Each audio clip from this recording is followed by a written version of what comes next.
je suis Alexandra Duval, je suis conseillère municipale déléguée à l'action sociale et à l'égalité des droits et vice-présidente de Grand Poitiers à la vie sociale et à la politique de la ville.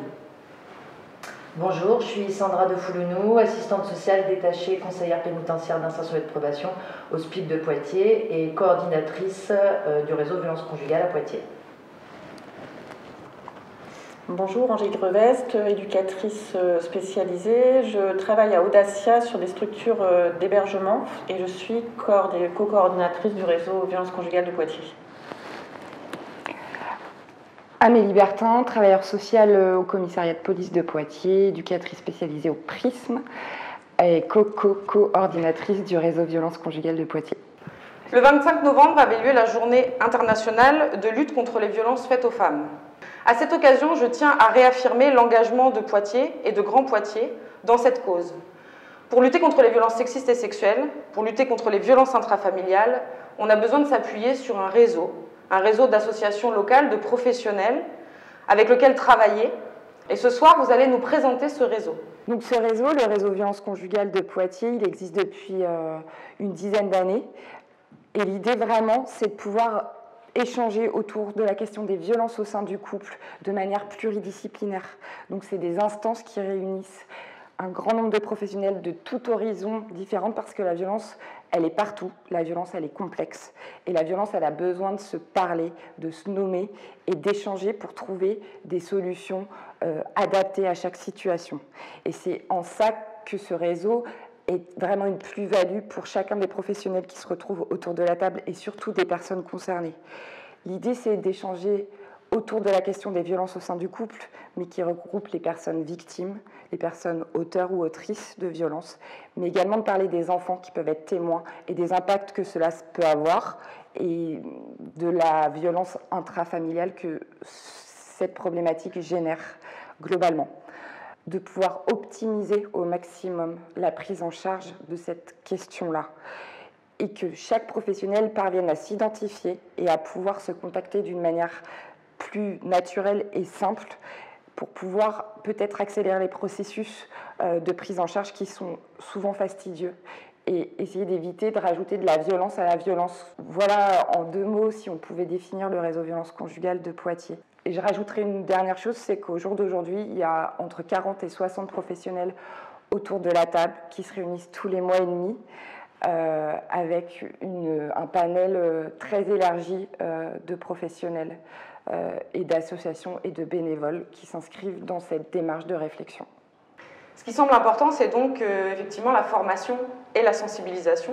Ça, c'est quelque chose à la municipalité qu'on a envie de traiter aussi en interne, avec effectivement pour les agents et les agentes, en fait l'ensemble des personnes qui gravitent autour de la municipalité, les agents et les agentes qui dépendent de la municipalité, donc qui vont aussi graviter dans les crèches, les espaces périscolaires, que toutes les personnes puissent être formées, puissent être sensibilisées à ces questions des violences, pour qu'on puisse agir en fait dès le plus jeune âge.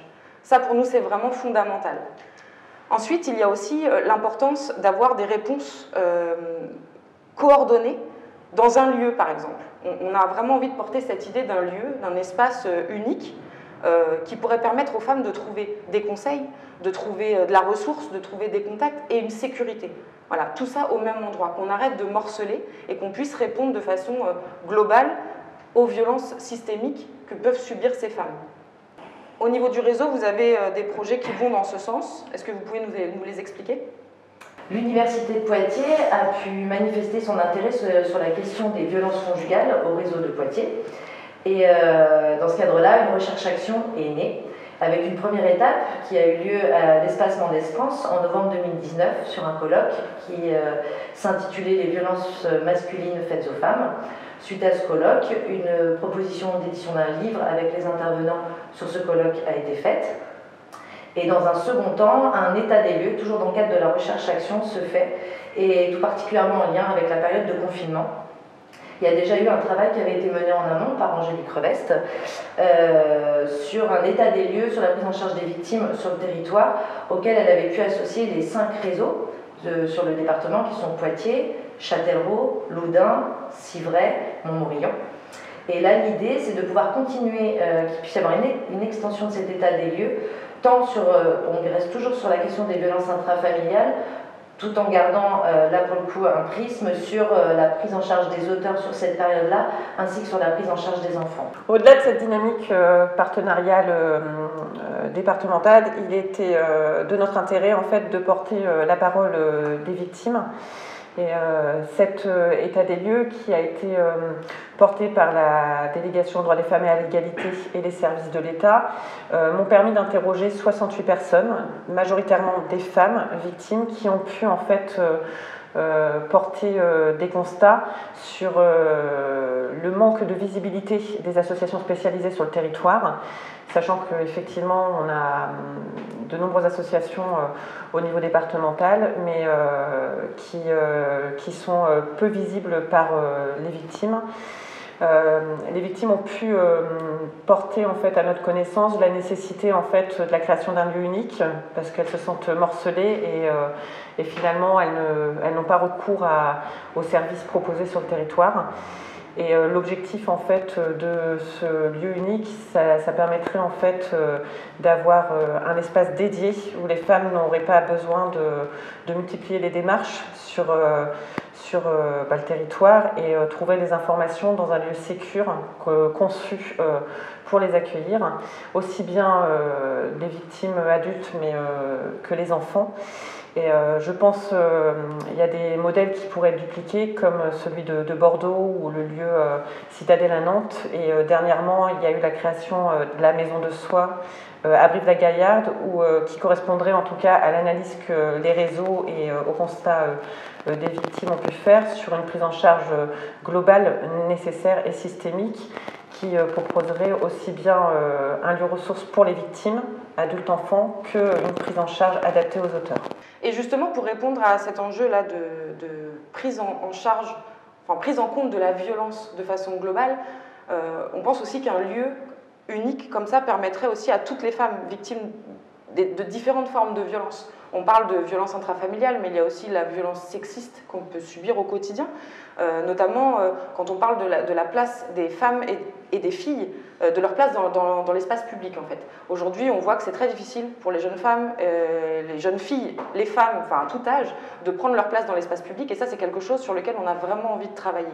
On accompagne là des expérimentations sur des aménagements égalitaires, sur des lieux dans la ville qui pourraient être pensés de façon égalitaire pour que chacun puisse y trouver sa place, et notamment chacune.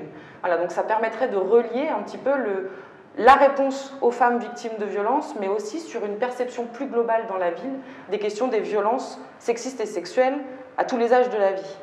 Merci beaucoup pour ces explications, et ça montre bien la nécessité d'articuler les forces entre les professionnels, les associations, les bénévoles qui sont auprès des femmes victimes de violences, et puis aussi l'engagement de la collectivité qui est nécessaire pour faciliter ce travail.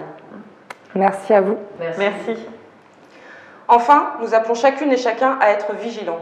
Si vous subissez des violences ou que vous êtes témoin d'une situation anormale dans votre entourage, dans votre voisinage, n'hésitez surtout pas à faire le 17, le 3919 ou même le 114 par SMS.